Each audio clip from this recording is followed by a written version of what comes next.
Nous allons lire une portion d'écriture qui va encore nous aider dans le livre de 1 Pierre, chapitre 5.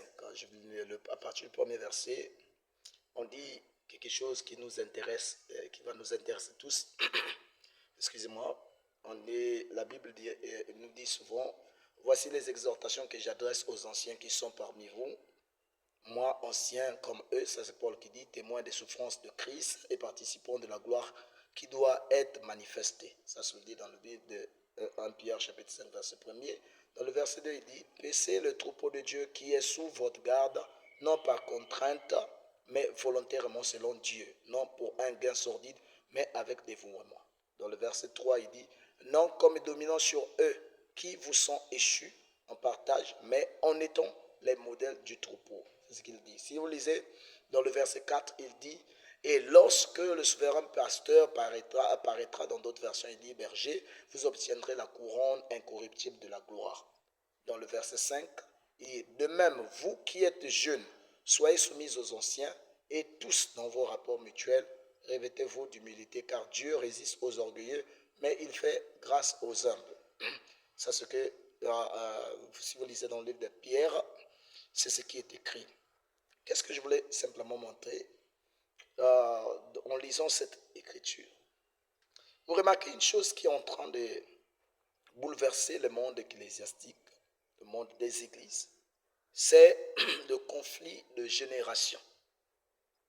D'un côté, il y a des jeunes, de l'autre côté, il y a les anciens.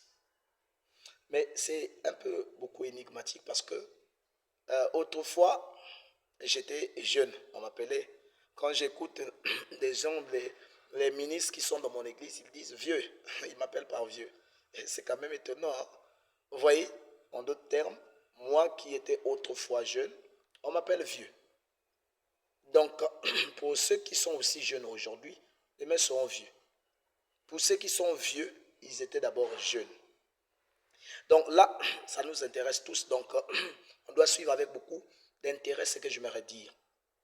En temps normal, il y a des choses qu'on ne devait pas entendre ou des choses qu'on ne devait pas voir parmi les chrétiens.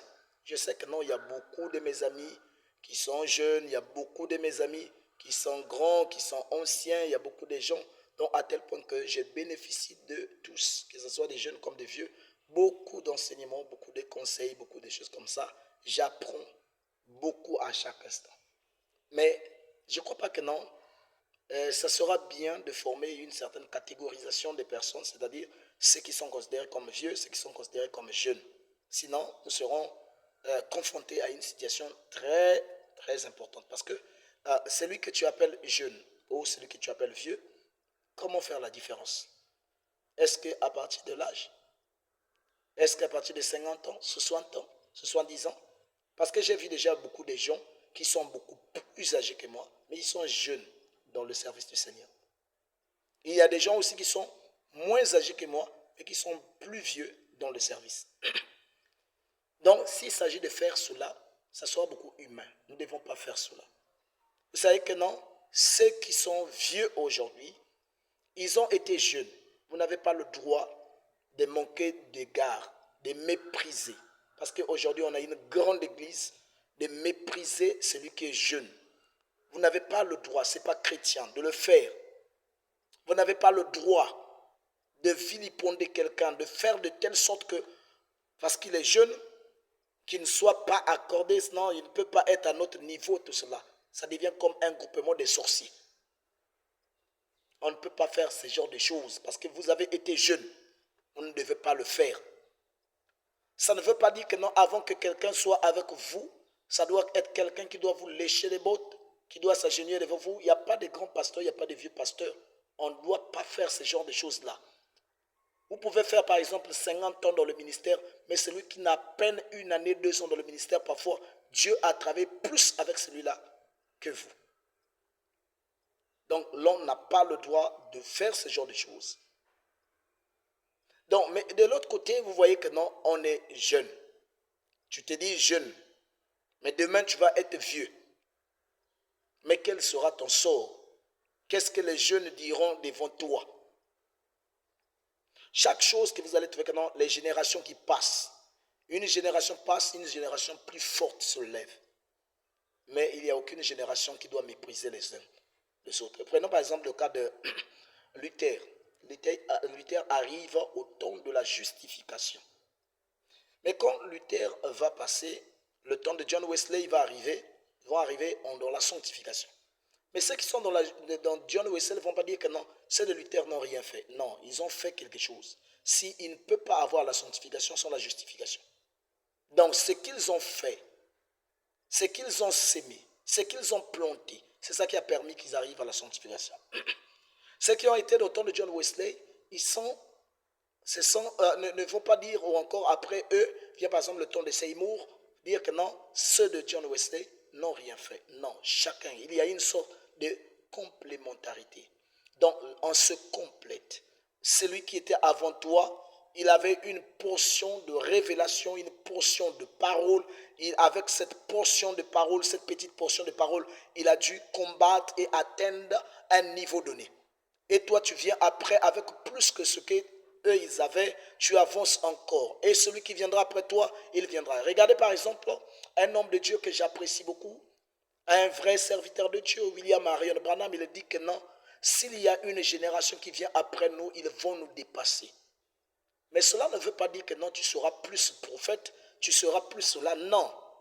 Les bénédictions que Dieu a mises en place, la réalité qu'ils ont mises en place, ça sera différent. D'ailleurs, si vous remarquez que non, les démons qui ont été au temps de Paul, au temps de Pierre, ont été différents que les démons aujourd'hui. C'est devenu plus complexe. C'est comme si le capuchon de l'enfer était ouvert et tous les démons sont sur la terre dans le but de détruire. Mais regardez les gens, ça fait honte vraiment dans le monde des églises que vous soyez là en train de vous combattre. Ce n'est pas juste. On ne doit pas le faire. Revenons en arrière. C'est vrai que non, je ne suis pas d'accord. Vous êtes libre de ne pas être d'accord avec quelqu'un. C'est votre manière de voir. Mais ça ne fait pas, on ne peut pas être chrétien et catégoriser et éliminer certaines personnes et prendre certaines d'autres personnes. Moi, je ne crois pas que non, ça sera une bonne chose. Tous nous sommes importants dans l'économie de Dieu. Vous voyez, par exemple, dans le cadre de, comme Moïse a conduit les enfants d'Israël, il les a pris jusqu'au désert. Il y a beaucoup de vieux qui étaient décédés. Et les jeunes sont nés dans le désert. Mais sauf que ces jeunes-là, ils avaient aussi un ancien Caleb qui était là et Josué était là. Donc, tous, on est important. Les vieux comme les jeunes. Laissez ce conflit-là, ça n'aidera pas. Ça ne veut pas dire que non, aujourd'hui, ce que tu es aujourd'hui, c'est qu'il y a un vieux qui t'a parlé. Si aujourd'hui, tu peux avoir un grand nom, il y a quelqu'un qui a marché avec Dieu. Si aujourd'hui, nous avons la Bible aujourd'hui parce qu'il y avait des vieux Paul. Il y a eu des vieux qui ont été des Knox, des Calvin, des Calvin, des Zwingli. Il y a des gens qui ont pris ces écritures-là, qui ont rassemblé cela. Aujourd'hui, nous avons les manuscrits. C'est ce que nous avons aujourd'hui. Parce qu'il y avait des gens qui ont travaillé. Mais nous n'allons pas dire que non, nous sommes trop mieux, nous sommes mieux qu'eux, ils n'ont plus de valeur. Non, nous ne devons pas faire cela. Ce n'est pas chrétien faire cela. Nous devons être humbles et enlever vraiment ce que nous sommes en train de créer là. Ça n'aidera pas. C'est vrai que non, peut-être tu es beaucoup avancé que l'autre, mais gloire soit à Dieu. Si tu crois connaître mieux, gloire soit rendue à Dieu. Si tu es trop saint, tu es trop pur, gloire soit rendue à Dieu. Avance, continue à prier les gens qui ne sont pas arrivés là où tu es, pour que les autres aussi y arrivent. Tu n'as pas le droit parce que c'est quoi? On n'est pas obligé, aucun. Il n'y a pas personne qui a le droit d'insulter un homme de Dieu quelque part parce qu'il n'est pas d'accord avec ta manière de faire. Chacun est libre de s'opposer à ta relation ou encore à ta révélation si ce n'est pas d'accord. On est libre dans le Seigneur de dire que ce n'est pas scripturaire, on n'est pas d'accord. Donc chacun est libre. Ça ne veut pas dire que non, quand quelqu'un s'oppose à ce qu'une autre personne dit, vous devenez des ennemis. Non, c'est mal comprendre la parole de Dieu. J'ai déjà entendu des gens chanter que non, si les gens parlent mal de moi, si les gens me méprisent, ce n'est que pour mon bien. On doit bénir Dieu. Vous voyez, ces chansons-là, vraiment j'ai apprécié cela. Donc vraiment que Dieu nous aide vraiment à comprendre que malgré tout ce que nous sommes dans la même équipe, nous sommes les enfants de Dieu, il ne doit pas avoir cette différence-là. La Bible, Pierre nous dit cela, dans les relations entre anciens et jeunes, il ne faudrait pas qu'il y ait cela. Il faudrait qu'il y ait du respect. Celui-là qui était avec moi, avant moi, et je dois accorder du respect pour le travail qu'ils ont battu, qu'ils ont effectué. Et ceux qui viennent aussi après, je bénis Dieu pour le travail, le fait qu'ils sont en train de continuer de présenter le travail. Il dit de même, vous qui êtes jeunes, soyez soumis aux anciens.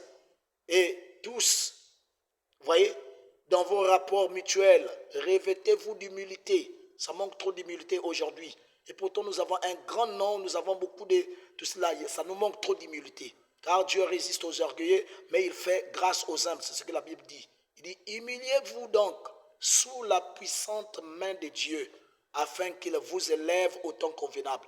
Humiliez-vous de savoir que non, j'ai tort. Humiliez-vous de savoir que non, tout cela, ça ne va pas nous tuer si nous revenons en arrière.